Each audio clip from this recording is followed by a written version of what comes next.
제가 세상에서 가장 싫어하는 건 빚을 지는 일입니다. 그냥 단순히 대출이나 돈 빌리는 거, 이런 거 외에도 신용카드조차 저는 빚이라고 생각해서 만들지 않아요. 주변에서 아무리 신용카드 써야 나중에 집을 사거나 정말 긴급한 일이 있을 때 신용 확인이 된다고 카드 하나는 만들려고 해도 절대 만들지 않습니다. 오죽하면 몇 년 전까지는 현금만 들고 다녔었어요. 그런데 최근엔 현금 받아주는 가게도 별로 없잖아요. 다들 현금 내밀면 거스름돈 없다고 난감해 하시는 걸 보고 그때야 체크카드 하나 간신히 만들었습니다. 그거는 통장에서 바로바로 돈이 빠져나가니 현금이나 다를 거 없다고 생각했거든요. 하지만 그것도 체크카드 쓰는 통장에 딱 일정 금액만 넣어두고 그 금액이 넘어가면 절대 쓰지 않습니다. 혹여 긴급한 일이 생겨서 돈이 많이 모자라게 돼도 밥을 굶고 버스 타야 될 거, 걸을지언정 돈을 더 채워 넣어서 쓴다거나 하는 일은 없습니다. 사실 제가 처음부터 이렇게까지 짠순이에 돈돈돈돈 하는 사람은 아니었어요. 아주 부유하지는 않았지만 그래도 부모님이 가난하게 키우지 않으셨거든요. 저를 이렇게 만든 건 제 친구 현주입니다. 현주는 저와 고등학교 때부터 친한 친구인데 저랑은 친남매나 다름없는 친구예요. 제가 대학교 2학년 때 아빠가 돌아가셨거든요. 그런데 지병을 앓다 돌아가신 것도 아니고 교통사고로 너무 갑작스럽게 돌아가신 데다가 당시 지방에서 혼자 일을 하다 돌아가신 거여서 장례도 지방에서 급하게 치러야만 했습니다. 아빠를 모시고 저와 엄마가 있는 곳으로 올 수가 없는 상황이었거든요. 생활 기반과 너무 멀어진 곳에서 장례를 치르려다 보니까 일단 조문객이 너무 없는 것도 마음이 쓰이더라고요. 첫날은 조문객이 딱 3명이었고 둘째 날은 그래도 그거보단 좀 많았지만 다들 계좌로 부조금만 보낼 뿐 와주지는 않았습니다. 너무 멀어서 그런가 보다 이해는 하지만 어쩐지 주변 상주들 보기에도 조금 민망하고 저도 속상하더라고요. 그나마 제가 회사라도 다니면 회사 사람이라도 올 테고 형제라도 많으면 북적북적 하기라도 할 텐데 엄마도 외동딸이고 아빠도 외동아들이셨거든요. 엄마, 아빠, 부모, 형제도 없지. 자식은 딸랑 저 하나지. 너무 초라한 빈소에 그게 더 가슴이 무너져 내렸습니다. 그런데 그런 빈소를 3일 내내 함께 지켜주고 장지까지 따라가고 장지에서 집으로 와 저희 엄마가 드시는 첫 죽을 끓여준 것도 바로 현주였습니다. 그날 이후 현주는 저한테 피만 섞이지 않았지 친자매와 다름없는 사람이 되었죠.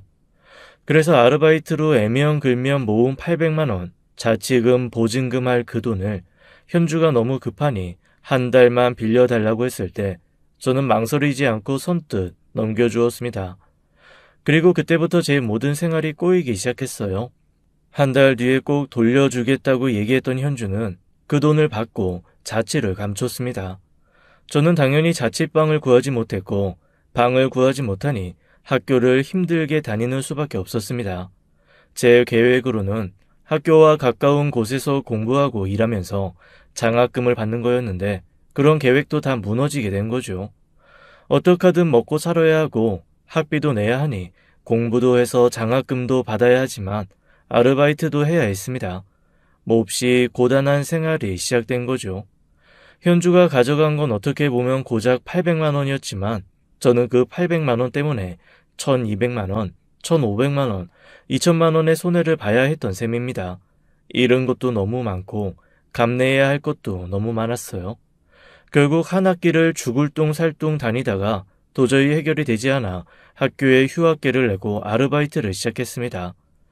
영문도 모르는 엄마는 저를 젊음에 취해서 시간 아까운 줄 모르는 철없는 아이 취급을 하시더라고요. 하루라도 빨리 졸업해서 회사에 취직하는 게 우선인데 대체 왜 멀쩡하게 잘 다니던 학교를 휴학까지 하냐는 그런 입장이셨습니다. 차마 현주한테 돈 빌려준 게 이렇게 일파만파 커져서 제가 돈을 벌지 않으면 학교도 다닐 수 없고 집도 구할 수 없는 상황이라는 얘기를 할 수가 없더라고요. 왜냐하면 아빠의 빈소를 3일간 울면서 자리 지켜주고 그 이후에도 저희 집 들락거리며 엄마 외롭지 않게 살펴준 현주는 엄마에겐 정말로 또 다른 마음의 딸이거든요. 안 그래도 타지에서 세상 떠난 아빠가 자기 때문인 것 같다고 생각하는 엄마였습니다.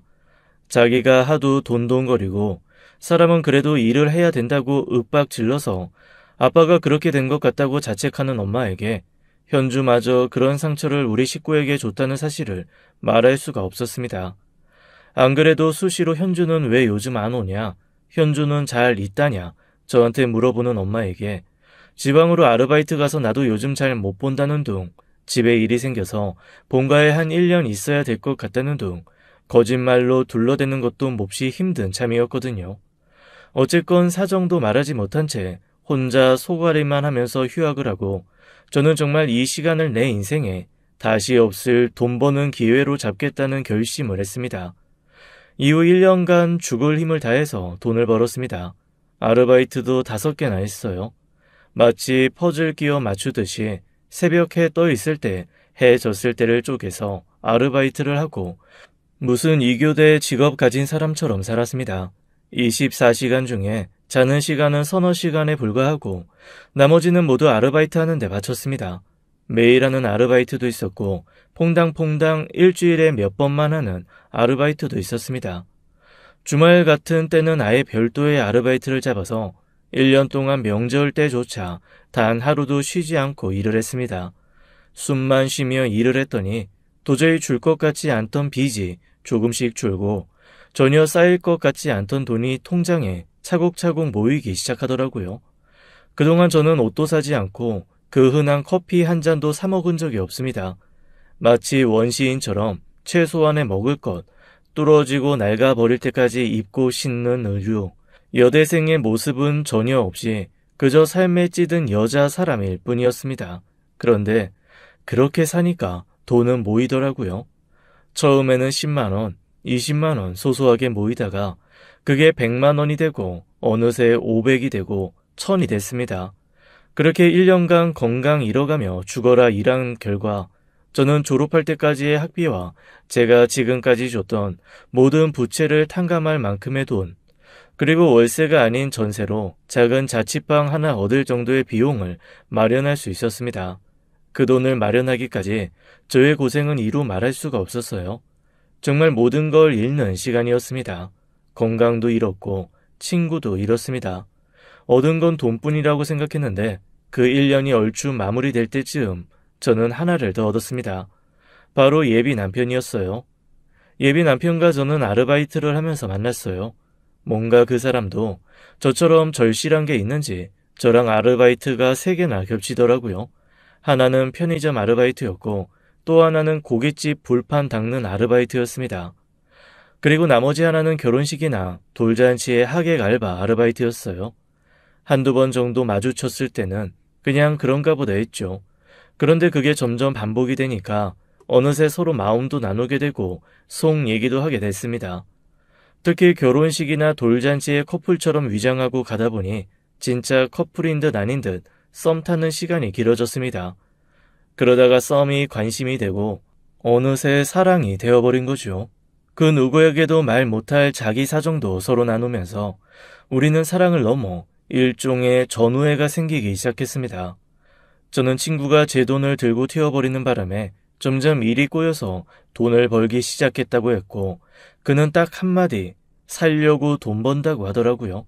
그런데 그 얘기가 몹시 가슴에 깊이 와서 닿았습니다. 사실 살려고 돈 버는 게 맞잖아요. 그렇게 시작된 저희의 연애는 정말 짠내가 풀풀 났습니다. 저희 둘이 편의점 아르바이트 같이 했었다고 했잖아요. 제가 오후부터 저녁 한 10시 정도까지 아르바이트를 하면 그 사람은 저와 교대 후 다음날 새벽까지 편의점을 지켰습니다. 서로 너무 피곤한 나날이었지만 제가 일하는 시간에 물건이 들어오는 날이면 그가 좀 일찍 와서 함께 도와주기도 하고 저는 퇴근을 늦추고 그와 같이 편의점에서 데이트를 했습니다. 가난한 커플의 가난한 데이트는 지금 생각하면 참 애틋하고 초라했어요. 저희가 서로에게 애정을 표현하는 방식은 폐기로 남아서 저희가 먹을 수 있는 편의점 음식 중 좀 더 비싼 거, 좀 더 맛있는 거를 상대방을 위해 남기는 거였습니다. 서로를 위해 호텔에서 식사를 사는 것도 아니고 폐기될 음식 중에 그나마 맛있는 것을 상대를 위해 남겨두는 연애. 그런 짠내 나는 연애가 뭐가 좋다고. 그때는 그것도 행복했습니다. 참 이상하죠. 그렇게 환경이 비슷한 사람을 만나니까 끼리끼리 논다는 말 듣기 싫으면서도 한편으로는 그런 사람이 제 곁에 있다는 게 위안이 되었습니다. 뭔가 나만 힘든 거 아니고 옆에서 같이 힘들어해주는 사람이 있다는 것 자체가 조금 숨쉴 구멍이 되어줬달까요? 예비 남편은 성실했고 그 다음에 돈도 열심히 벌었습니다. 한 번씩 제가 조금 마음에 걸렸던 거는 뭔가 몰두하면 거기에 푹 빠지는 그의 성격이었습니다. 뭔가에 몰두하면 좋은 게 아니냐 하는데 그가 하는 몰두는 좀 달랐거든요. 그동안 꾹꾹 눌러 참아왔던 거를 한꺼번에 훅 다 뒤집어 엎는 듯한 행동이랄까요? 즉, 몇 년을 애써왔던 걸 한순간에 물거품으로 만드는 듯한 판단과 행동을 종종 하는 것. 그게 제가 그에게 가진 가장 큰 걱정이고 불만이었습니다. 예를 들어 돈 모아야 된다고 극단적으로 삶은 계란에 라면만 먹던 사람이 어느 날 갑자기 비싼 브랜드 운동화에 꽂히면 그거는 꼭 손에 넣어야 직성이 풀리는 거죠. 뭔가 우발적이고 즉흥적인 것들이 많아서 그런 걸로는 저랑 몇 번 부딪히긴 했어요. 근데 그럴 때마다 또 금세 반성하고 그렇게 확 질러서 샀던 것도 다시 팔고 그러는 걸 보면서 그다지 크게 걱정은 하지 않았죠. 그런데 나중에서야 그의 그런 성격이 사실은 좀 문제가 있다는 걸 깨닫게 되었습니다. 한참 결혼 얘기가 나올 때쯤이었어요. 아마 친한 친구 중에 하나가 어딘가에 부동산 투자를 해서 크게 돈을 번 사람이 있었나 봐요. 갑자기 거기에 엄청 꽂혀서 저희 결혼 자금을 다 그 부동산 투자에 넣고 싶어 하는 겁니다. 저는 당연히 결사반대했죠. 카드도 안 만드는 안전제일주의인 제가 그런데다가 도박처럼 무언가를 투자할 리가 없잖아요. 그랬더니 저한테 갑자기 버럭 화를 내면서 이런 식으로 조심성 있게만 움직이면 우리는 평생 가난을 친구처럼 데리고 가야 된다며 과하게 저를 몰아붙이는 겁니다. 사람이 좀 과감하게 투자할 때 투자할 줄도 알아야지. 쪼잔하고 손작아서 진짜 답답해 죽겠다. 우리 결혼하고도 이럴 거야? 이런 식이면 우리는 평생 바닥 인생일 거라고. 그는 정말 너무한다고 저한테 있는 대로 화를 냈습니다. 그러면서 몹시 의미심장한 말을 한마디 하더라고요. 아유, 내가 진짜 큰 돈 벌던 그때가 그립다. 그게 무슨 소리야? 큰 돈 벌던 그때라니? 그러자 예비 남편이 살짝 당황하면서 그러더라고요. 나도 한때는 좀 큰 돈 벌었었어. 그래서 돈 버는 냄새를 안다고. 일단 사람이 투자를 해야 뭐든 오거든. 나도 그 큰 돈 벌었을 때 배웠어. 과감하게 투자하고 이것저것 생각하고 기획하고 좋은 사람들이랑 팀 이뤄가지고 그렇게 움직이면 그때부터는 큰 돈 번다고. 내가 다 경험이 있어서 하는 얘기야. 그래, 벌어봤으니 뭔가 보이는 게 나보다는 있겠지. 난 그래도 좀 자금이 모일 때까지는 안전하게 가고 싶어. 나 불안한 삶 이제 너무 싫어. 내 손에 쥐고 있지 않으면 그게 천만금이라도 내 거가 아니라는 거 나 너무 잘한다고. 아유, 무조건 은행만 믿고 안전제일주의로 가면 절대로 사람이 큰 돈을 만질 수가 없어요. 과감할 때는 과감해야지. 그리고 돈은 버는 게 아니야. 이미 누가 가지고 있는 걸 나한테 가져오는 거지. 돌고 도는 그 텀을 나한테 맞추는 거라니까. 자기야, 내가 얘기했잖아. 나는 큰 돈 필요 없어. 그냥 내 주제에 맞게, 내 수준에 맞게 얌전하게 살고 싶어. 그리고 안전제일주의가 뭐 어때서? 돈이라는 건 언제든 있을 수도 있고 없을 수도 있는 거잖아. 나는 그냥 안전하게 내가 감당할 수 있을 만큼만 누리면서 살고 싶다고. 그리고 결혼이라는 거는 우리가 같이 미래를 준비하는 과정이잖아.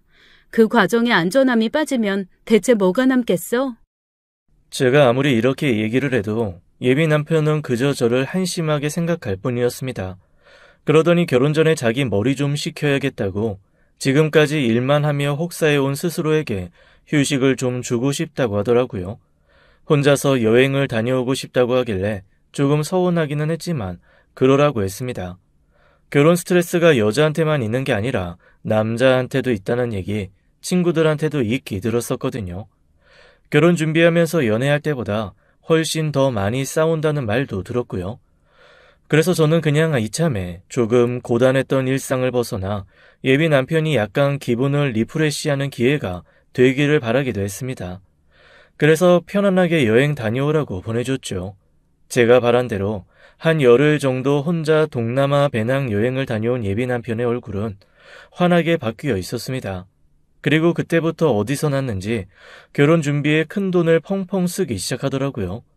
제가 대체 무슨 일이 있었길래 이렇게 큰 돈을 펑펑 쓰냐고 했더니 그냥 웃으면서 넘어가다가 이렇게 말하는 겁니다. 나 카지노에서 돈 좀 땄어. 카지노? 당신 도박했어? 도박은 무슨, 그냥 게임 즐기는 거지. 내가 무슨 몇 날 며칠 거기에 숙식을 했냐? 전 재산을 퍼붓기를 했냐? 그냥 딱 200불 가지고 불렸다니까. 아니, 사람들이 그랬거든. 카지노 가서 돈 버는 방법은 딱 하나라고. 그냥 거기서 주는 음료수 배부를 때까지 마시고 나오는 거. 그거 외에는 돈 아낄 수 있는 방법 하나도 없다고. 어디서 또 그런 쓸데없는 소리를. 그거 다 초짜들이 자기 못하는 거 변명하려고 하는 소리고. 그렇다고 해서 내가 전문가라는 말은 아닌데 몰라. 여튼 슬롯머신 몇 번 돌렸는데 그걸로 내가 투자한 돈보다 10배 이상 땄어. 꽁돈이잖아. 꽁돈은 즐기는 거야. 사실 거기서도 저는 한마디 하고 싶었습니다. 꽁돈은 즐기는 게 아니라 정말 공짜로 하늘에서 주어진 선물이니 잘 보관했다가 정말 써야 될 때 써야 된다고 생각했거든요. 하지만 여기서 또 한마디 하면 예비 남편과 정말로 크게 싸울 것 같아서 그냥 그때는 아무 말도 없이 가만히 있었습니다. 그때부터 결혼 준비를 하는 내내 예비 남편의 씀씀이는 정말 제 상상을 초월했습니다. 한 번은 이런 일이 있었어요. 엄마가 아주 당황스럽고 놀란 목소리로 저한테 전화를 하시더니 슬그머니 이렇게 물어보시는 겁니다. 박서방, 어디서 뭐 큰 투자 받았니? 아니, 그런 얘기 없었는데. 무슨 투자를 받아? 아니, 그게 아니고 내가 친구 만나러 백화점 갔다가 박서방을 만났는데 명품 매장에서 이것저것 명품을 사고 있더라고. 그래서 내가 밖에서 그냥 불렀지. 그랬더니 날 보고 조금 놀라는 눈치였다가 갑자기 날 그 매장 안으로 데리고 들어가더니 안 그래도 어머님 뭐 하나 사드리고 싶었다면서 명품 가방을 하나 덥석 사주는 거 있지? 그런데 그게 자그마치 700만 원이 넘어. 뭐라고? 이 인간이 미쳤구나. 대체 그런 돈이 어디 있어서. 엄마, 그거 당장 가서 환불해. 아니, 엄마는 왜 그런 걸 막 받고 그래, 진짜. 아니, 그럼 어떡하니? 그냥 멀뚱멀뚱 구경하면서 서 있는 나한테 이것저것 갖다 대보고 혼자 오만 난리 다 떨다가 이거 계산해달라고 나한테 묻지도 않고 카드 내밀던데 내가 거절 안 했겠니? 근데 한 번만 더 거절하면 장모고 험한 소리 할 것 같은 얼굴이길래 매장 사람들 보는 눈도 있고 해서 그냥 받아온 거지. 그리고 환불도 환불인데 나는 지금 내 사위가 잘 나가는 건지 아니면 뭐가 좀 이상한 건지 그게 더 궁금하다. 너 그렇게 펄쩍 뛰는 거 보면 뭔가 꺼림칙하기도 하고. 정말 어이가 없었습니다. 저는 지금 7만 원도 아끼려고 사실 이틀째 집 벽을 혼자서 페인트 칠을 하고 있었거든요. 페인트 칠하는 사람 부르니까 인건비가 만만치 않더라고요. 그렇다고 다 도배를 하자니 도배값도 무시할 수 없어서 제가 셀프로 페인트 칠을 하기로 한 겁니다. 저는 그 돈 7만 원, 8만 원 아껴보겠다고 혼자서 끙끙거리면서 페인트 칠하고 있는데 세상에 그거에 10배, 20배 되는 돈을 쓰고 다닌다는 얘기를 들은 거니까요. 아무리 내 엄마한테 선물한 거리긴 하지만 가방 사는데 그런 돈을 썼다는 얘기를 듣고 배신감도 느껴지고 황당함이 가득 찾아왔습니다. 그리고 조금 어이없기도 하고요. 저한테 한마디도 안 한 것도 좀 속상하고 하여간 이래저래 마음이 어두워졌습니다. 그래서 그 사람한테 전화를 했죠. 어디선가 신나게 또 술을 마시고 있는지 몹시 격양된 목소리로 받더라고요. 당신 우리 엄마한테 명품 가방 사줬어? 아이, 장모님이 벌써 자랑하셨구나. 사이 잘 만나가지고 아주 그냥 아주 뽀대 나는 가방 하나 내가 또 탁 안겨드렸지. 당신 요즘에 왜 이렇게 돈을 물쓰듯 써? 그렇게 돈이 많아? 그러면 차라리 그 돈으로 우리 조금 넓은 집 사면 되잖아. 대체 어디서 그렇게 돈이 나서 펑펑 쓰고 다니는 거야? 아유, 또 이런다 또. 나 안 그래도 내가 너한테 할 얘기 좀 있는데, 내가 예전에 투자라고 했던 그 부동산 있지? 그 형 이번에 시세 차익만 10억이 넘었대. 너 그때 내 말만 들었으면 이거보다 훨씬 부자야. 앞으로 돈에 관해서는 너는 일절 아무 말도 하지 마. 너 믿었다가는 평생 가난하게 살 팔자야, 우리. 그리고 내가 어디서 돈을 벌든 네가 뭔 상관이야. 어쨌건 나는 너한테 생활비 안 밀리고 갖다 주면 되잖아. 그러면 되는 거 아니야? 벌써부터 바가지 긁고 그러면 나 진짜 곤란하다. 갑자기 기가 탁 막혀왔습니다. 일단 예비 남편의 쌀쌀 맞은 목소리도 너무 어이가 없었고 그의 뻔뻔함에 갑자기 이 결혼해도 되나라는 생각까지 가더라고요. 그렇게 심란한 하루하루가 흘렀습니다. 친구들은 제 속도 모르고 결혼하니까 좋냐고 놀리기 시작했어요. 제가 정말 건강 잃고 친구 잃고 돈 버는 거에만 매진할 때 그래도 제 손 놓지 않고 옆에 있어준 고마운 사람들이죠. 아유, 드디어 우리 짠순이가 그래도 남자 만나 결혼을 하는 걸 본다. 혹시 우리 결혼식 때 가서 맹물만 마시고 오는 거 아니냐? 야, 물만 줄 거면 미리 말해. 소금이라도 싸가게. 그러니까 너 결혼식 때 밥은 줄 거지? 혹시 김밥 한 줄 놓고 그러는 거 아니야? 스스럼 없는 친구들이어서 그런가 놀리는 듯 비난하는 듯 살살 이런 말을 하면서 제 속을 또 슬그머니 긁더라고요. 솔직히 말하면 친구들 만나면서 제가 밥 한 번 제대로 산 적이 없기는 합니다. 그래도 끝까지 저를 친구라고 그래도 어디 갈 때 불러주고 자기네들이 먼저 너는 밥값 내는 거 싫어하니까 그냥 앉아서 밥이나 먹으라고 해주는 고마운 친구들이죠. 그 아이들한테라도 뭐라도 말을 하고 싶은데 그 친구들 분명 제가 예비 남편이 엄마한테 명품백 사준 걸로 지금 이렇게 심란해하는 걸 알면 저한테 엄청 또 한 소리 할 거거든요. 이래저래 아무한테도 말할 수 없는 제 속사정에 그냥 가슴만 답답해져 왔습니다. 그런데 그중 한 친구가 그런 제 가슴을 더 답답하게 만드는 얘기를 툭 던지더라고요. 아, 맞다. 너희 현주 기억나? 제 귀가 번쩍 뜨였습니다. 저의 이 모든 상황의 원인 제공자, 피 같은 800만 원을 들고 튄 현주의 이름이 여기서 튀어나올 줄은 상상도 못했거든요. 제가 눈을 동그랗게 뜨고 물어봤습니다. 김현주? 김현주 말하는 거야? 그래, 한때 네 절친, 네 영혼의 동반자로 소문 자자했던 그 김현주. 나 얼마 전에 걔 길 가다 만났잖아. 내가 지금에서 하는 말이지만 걔한테 200만 원 빌려줬었거든. 그 200만 원 갚지도 않고 싹 튀어가지고 내가 이제나 저제나 아주 내 손에 잡히면 10배로 받아낸다고 내가 진짜 단단히 결심하고 있었는데 어휴, 걔 완전 인생 조진 얼굴이야. 인생을 망친 얼굴이라니? 그게 무슨 말이야? 나 처음엔 김현주인 줄 몰랐잖아. 그런데 걔 목 뒤에 엄청 큰 점 하나 있잖아. 우리가 놀리면 그거 돈 들어오는 복점이라고 엄청 자랑했던. 그 점 보고 알았다니까. 그렇게 큰 점은 드무니까. 그래서 내가 김현주 아니냐고 딱 잡았더니 얼굴이 하얘지면서 뒷걸음질 치더라고. 내가 그 자리에서 잡고 너 어디서 뭐 했냐, 어떻게 이렇게 아무런 소식도 없이 있다가 나타나냐라고 했더니 아무 말도 없이 벌벌 떨면서 돈은 꼭 갚겠다고 자기 좀 보내달라고 빌더라고. 자기 지금 급하게 가야 될 때 있다고 아주 꽁지 빠지게 도망가려는 거 있지? 그래서 내가 그냥은 못 보낸다. 전화번호라도 내놓고 가라고 해서 전화번호 받아왔어. 수년간 잊고 지냈던 그 이름이 다시 제 귀에 들리는 순간 희한하게 어떠한 분노보다는 궁금증과 어이없게도 보고 싶다는 마음이 올라오더라고요.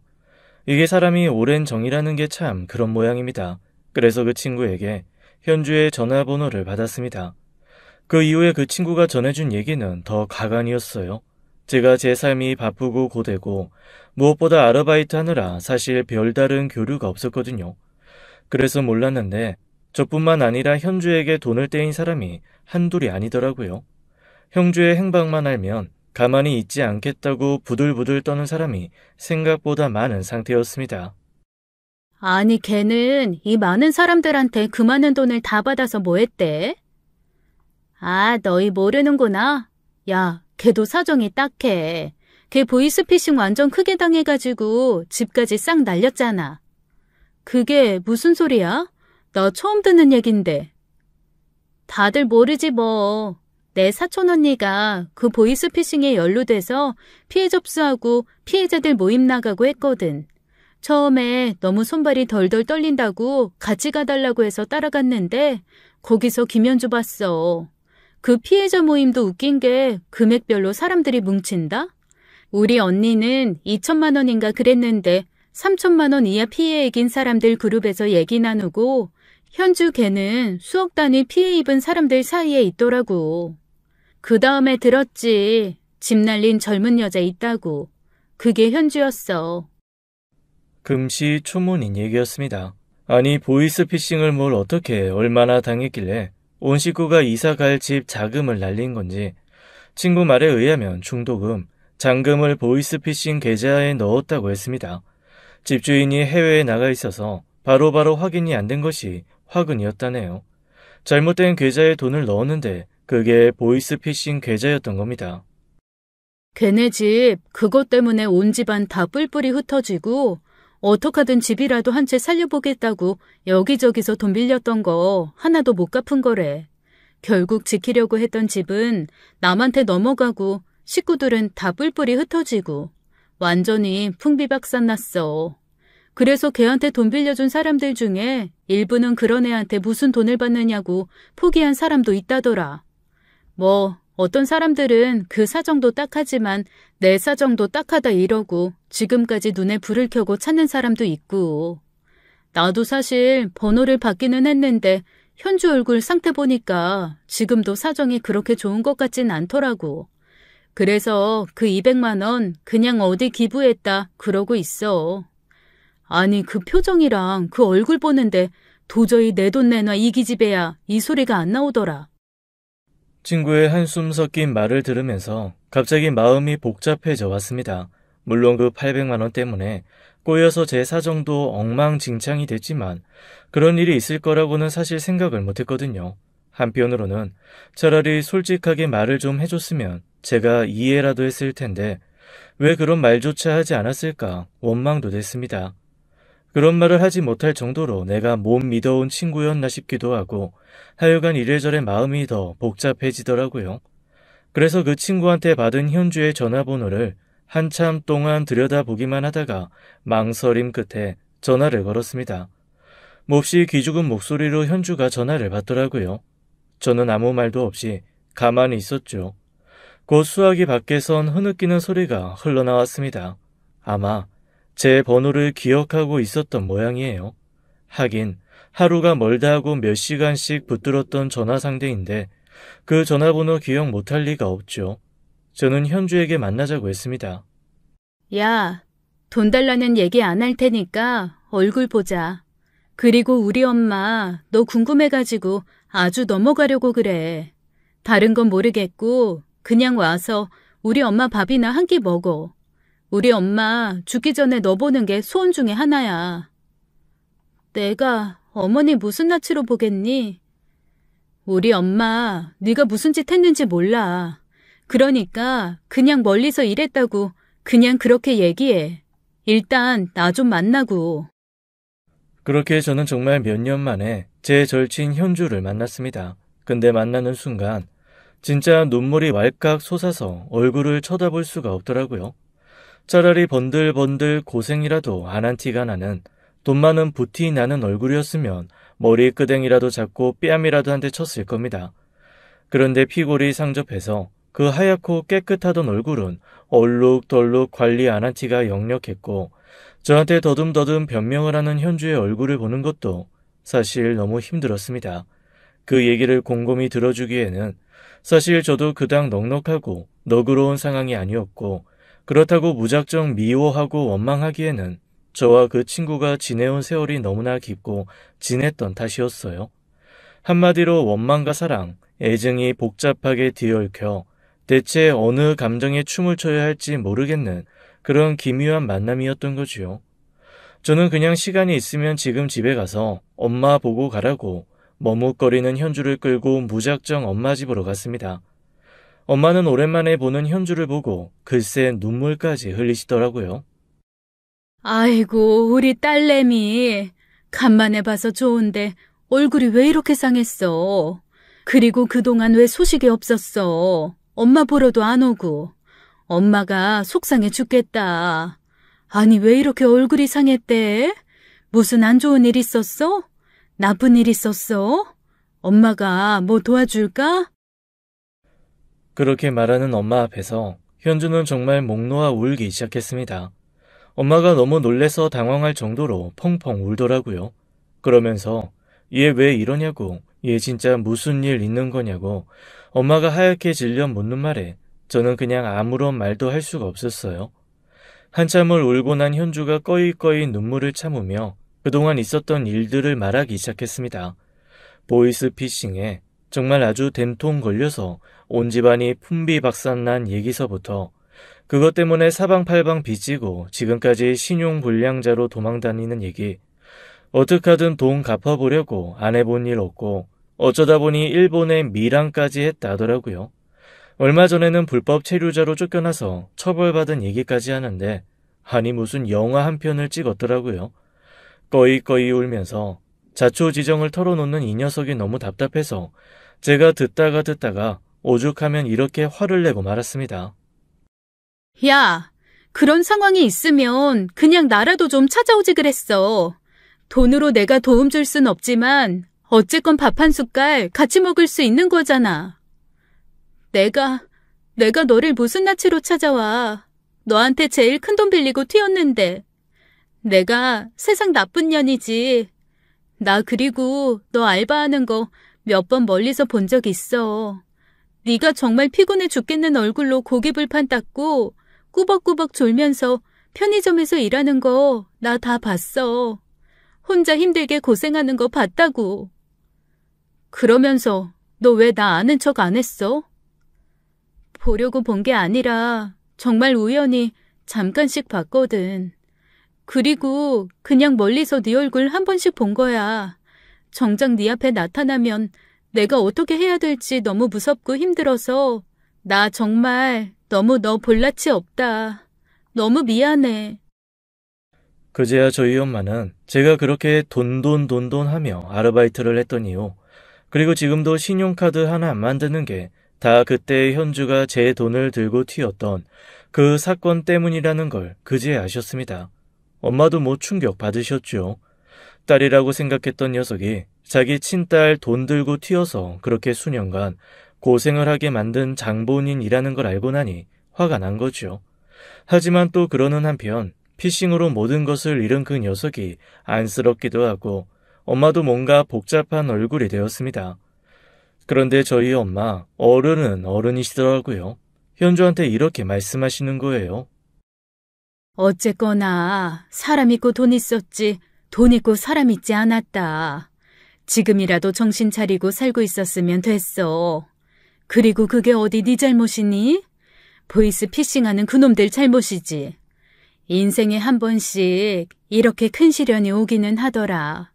어쨌건 나로선 딸 둘을 다 도와주지 못해서 그게 가장 걸리네. 그래도 돈 때문에 사람 잃는 일은 있어선 안 돼. 어떡하든 둘은 잘 지내야지 어쩌겠어. 그 800만 원, 지연이 너한테는 엄마로서 할 말도 아니고 정말 미안하지만 인생을 뒤흔들 만큼 큰 돈은 아니야. 그걸로 사람 잃지 말고 그로 인해서 네가 또 이렇게 열심히 살 수 있었으니까 그냥 너도 용서하고 넘어가. 엄마의 그 말을 듣는 순간 저는 깨달아지는 게 하나 있었습니다. 이미 저는 현주를 오래전부터 용서하고 있었더라고요. 다만 그 용서할 대상이 제 눈앞에 나타나지 않아 그 제가 한 용서를 스스로 확인하지 못했을 뿐이었다는 걸요. 그렇게 너무 오랜 시간 묵혀왔었던 것 치고는 정말 쉽고 간단하게 저의 분노는 해결이 되었습니다. 그리고 참 이상하죠. 그렇게 긴 시간 떨어져 있었음에도 저희는 또 밥 한 끼 먹고 차 한 잔 마시고 사는 얘기 좀 나눴더니 금세 십수년간 친했던 그때로 돌아갈 수 있었습니다. 현주는 저한테 몹시 망설이는 얼굴로 봉투를 내밀더라고요. 저한테 전화 받은 순간 그래도 이거는 꼭 전해줘야겠다는 생각이 들어서 싹싹 긁어왔다며 400만 원을 저한테 건네주었어요. 내가 워낙 빌린 곳이 많고 갚아야 될 곳이 많아서 조금씩 나눠서 모으고 있었어. 그래도 네 이름으로 된 너한테 갚아야 되는 돈 모으는 통장에 돈을 제일 많이 넣고 있었어. 지금까지 모은 건 이게 전부지만 앞으로 더 많이 모아서 다 갚을게. 나 너한테 어떡하든 다 갚을 거야. 내가 다른 건 몰라도 네 돈은 꼭 갚을 거야. 사실 현주가 건넨 그 400만 원, 저 받을 생각 없었습니다. 이미 마음 다 풀렸는데 뭐하러 돈을 받겠어요. 그런데 현주의 얼굴을 보니 그 돈은 안 받으면 안 되겠더라고요. 그건 제 친구가 저에게 보이는 진심이었고 그 진심을 무시할 만큼 저는 잘난 사람이 아니었으니까요. 그렇게 현주와 저는 다시 오손도손 이 얘기를 시작했습니다. 결혼할 남자가 있다는 얘기도 했고요. 현주가 사진을 보여달라고 하는데 제가 사진으로 보면 나중에 직접 만났을 때 신비감이 떨어진다고 며칠 뒤에 있을 결혼식 가서 직접 보라고 얘기했습니다. 저로서는 요즘에 그 돈에 찌들고 탐욕에 찌든 예비 남편의 모습을 보여주기보다 그냥 결혼식장에서 조금 정돈되고 번듯한 모습을 보여주고 싶어서 그랬던 거였어요. 현주도 알겠다고 하더라고요. 그렇게 저의 가장 친한 친구가 참석하는 결혼식을 할 수가 있게 되었습니다. 안 그래도 정신없는 결혼 며칠 전 현주까지 나타나서 더 정신이 없었어요. 예비 신랑과는 이런저런 마찰이 있기는 했지만 그래도 서로 잘 대화하며 결혼 준비를 착실히 해나가기 시작했죠. 그리고 대망의 결혼식 날 제가 원하는 저렴한 메이크업 샵과 신랑이 하고 싶어하는 비싼 메이크업 샵 사이 거리가 너무 멀어서 저희는 부부임에도 불구하고 각자 샵에서 메이크업을 하고 식장에서 만나기로 했습니다. 저 사실 결혼식 그 몇 시간 동안 보여주는 화장에 그 큰 돈 쓰는 건 너무 싫었거든요. 아마 예비 남편만 이해해줬으면 제가 그냥 스스로 화장하고 갔을 수도 있습니다. 그나마 찾고 찾아서 좀 저렴한 곳을 찾았는데 예비 신랑은 자기는 죽어도 거기서 안 한다고 엄청 비싼 동네 유명한 선생님한테 할 거라고 버럭버럭 우기더라고요. 한 번뿐인 결혼식인데 제대로 하고 싶다나요? 아니, 남자가 화장을 하면 얼마나 한다고 저렇게 우겨대는지 한숨이 푹푹 나왔지만 이런 거 저런 거 다 싸우기 시작하면 결혼식 시작하기도 전에 헤어지자는 얘기가 나올 것 같았습니다. 그래서 일단은 한 번뿐인 결혼식인데 너도 그래 하고 싶은 거 해봐라 마음으로 참고 넘어가기로 했습니다. 그래서 저희가 다른 사람들과 다르게 부부가 각자 메이크업하는 샵이 달랐어요. 현주는 제 가방을 들고 제 옆에 딱 붙어서 제가 메이크업하는 내내 옆에서 눈물을 글썽이며 너무 예쁘다고 저를 힘나게 해줬습니다. 그렇게 식장으로 이동을 했는데 예비 남편이 아직 안 왔더라고요. 저는 신부 대기실에 들어가 있고 현주는 밖에서 이것저것 저한테 필요한 것들을 갖다 주기 위해 잠시 자리를 비웠습니다.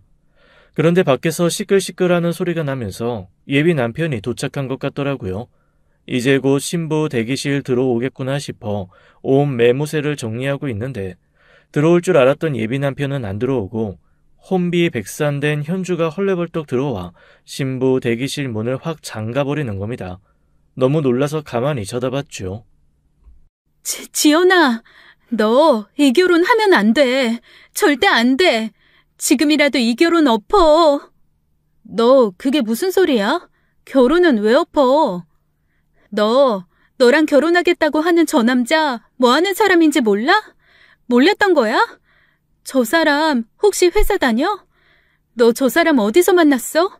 제대로 알아보고 이 결혼 결정한 거야? 현주는 마치 미친 사람처럼 저한테 온갖 질문을 다다다 쏟아냈습니다.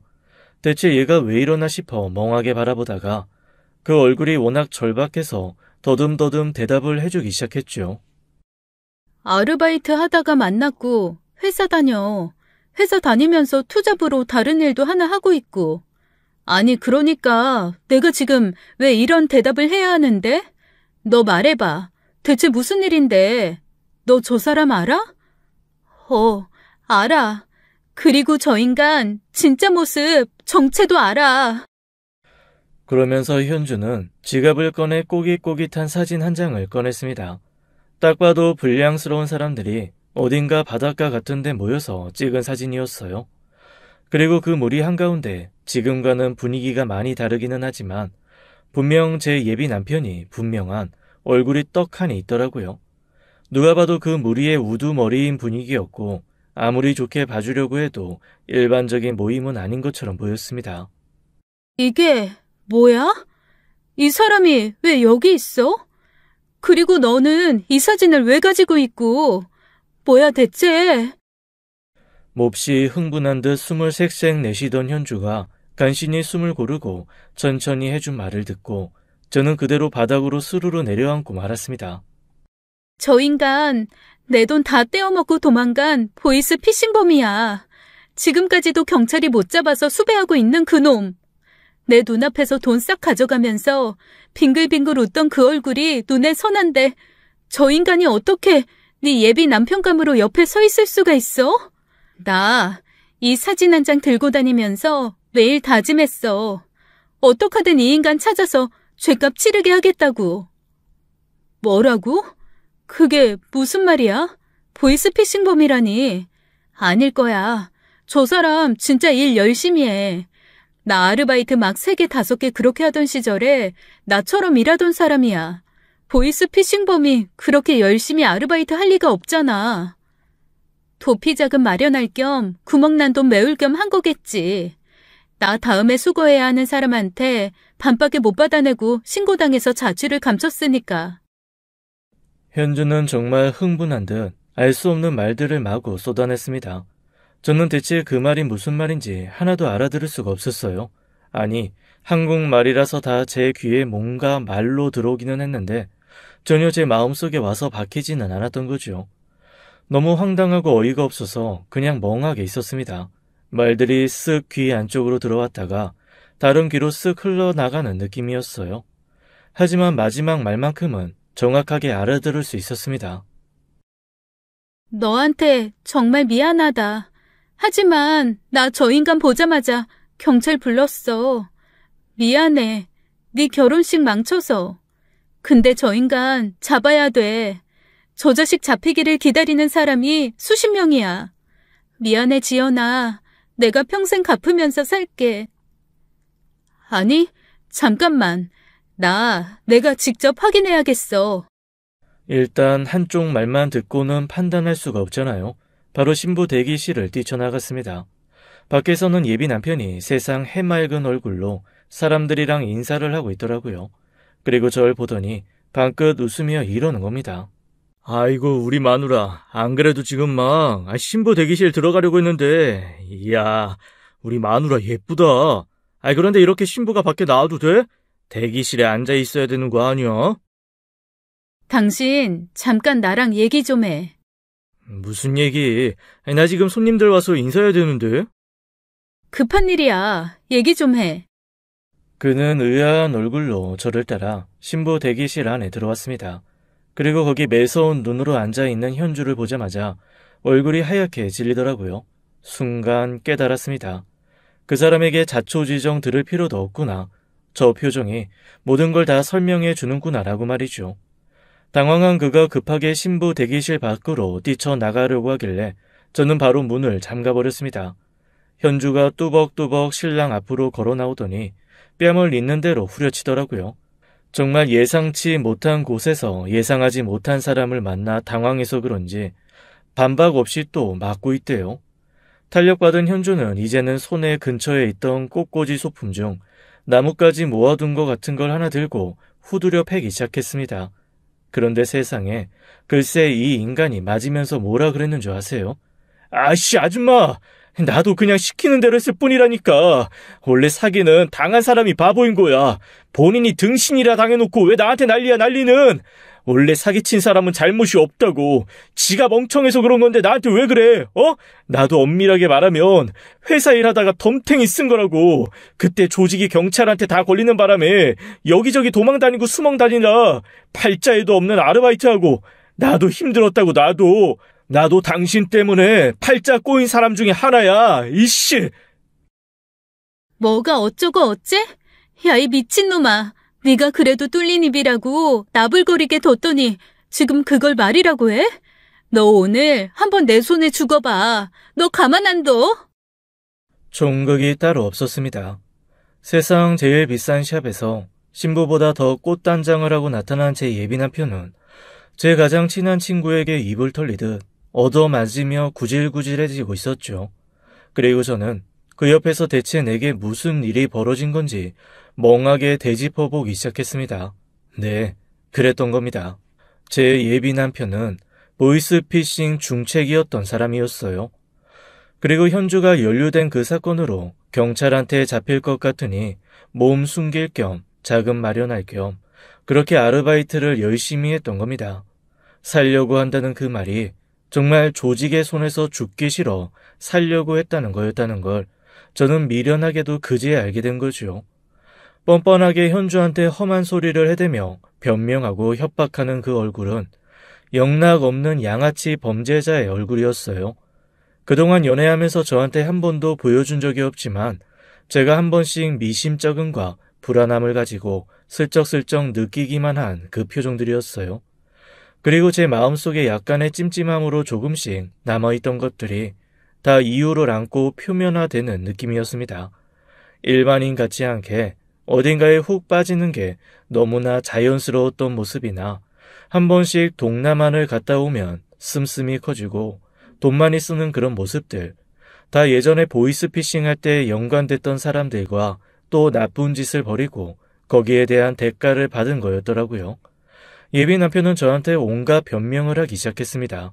마음 잡고 잘 살아보려고 그런 거라는 둥, 정말 자기는 억울하다는 둥, 저로서는 이해할 수 없는 변명들이었어요.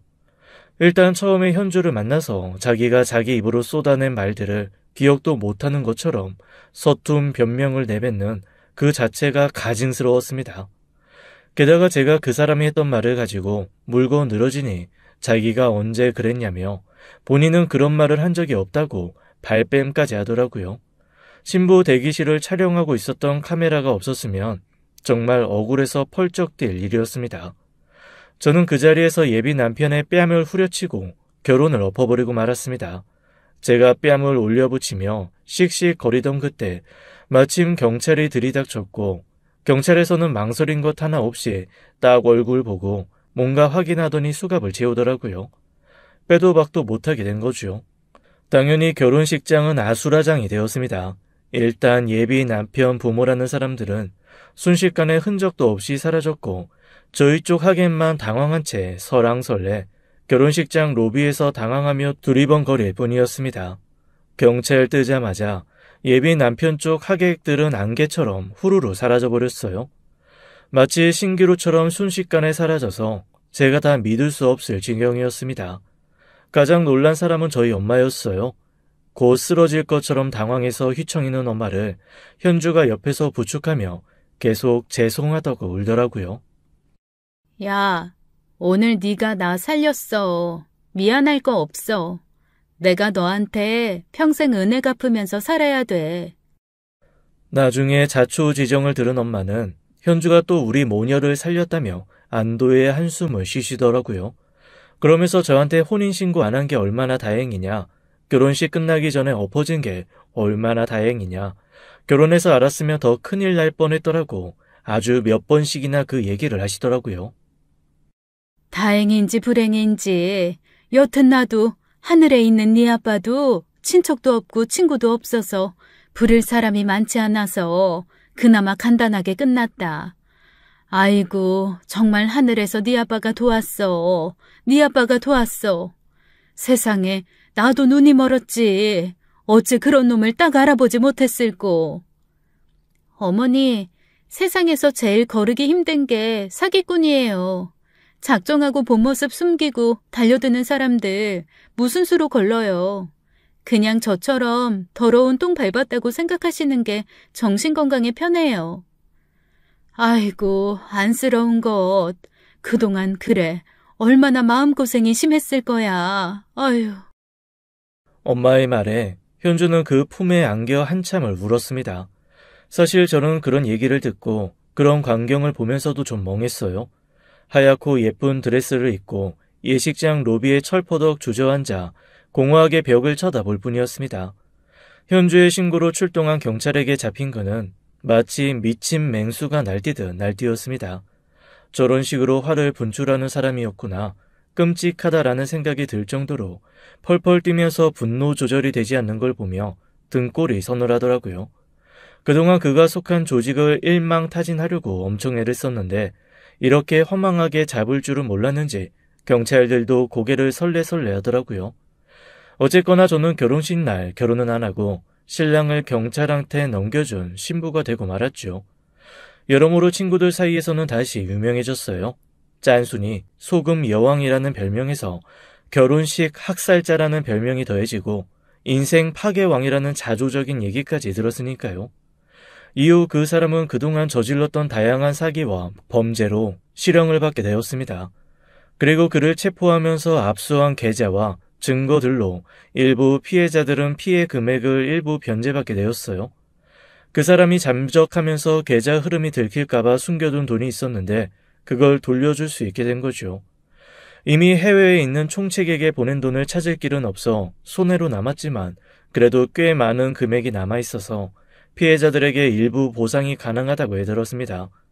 현주 역시 상당 부분의 돈을 돌려받을 수 있었고요. 현주는 저한테 빌려갔던 돈의 남은 액수를 갚으면서 정말 미안하다고 펑펑 울더라고요. 또 하지만 저는 현주에게 오히려 고맙다고 했습니다. 만약에 현주가 아니었으면 저야말로 인생 나락으로 떨어질 뻔한 거니까요. 그렇게 현주와 저는 앞으로도 우정 간직하며 함께 잘 지내보기로 했습니다. 저 결혼 자금으로 마련했던 돈, 그걸로 작은 가게 하나 내려고요. 그 가게에서 현주도 함께 일하려고 합니다. 뭐 산전수전 공중전까지 다 겪은 저희 둘이니 가게 하나 정도 둘이 운영하는 거 크게 어려울 일 없겠죠. 아니, 서로 어려운 일이 생기더라도 저희는 어쩐지 함께 이겨나갈 수 있을 것만 같습니다. 이미 겪은 게 너무 많거든요. 지금까지 사연 읽어주는 남녀였습니다. 끝까지 함께 해주신 여러분 감사드리며 저희는 다음 사연으로 돌아올게요. 감사합니다.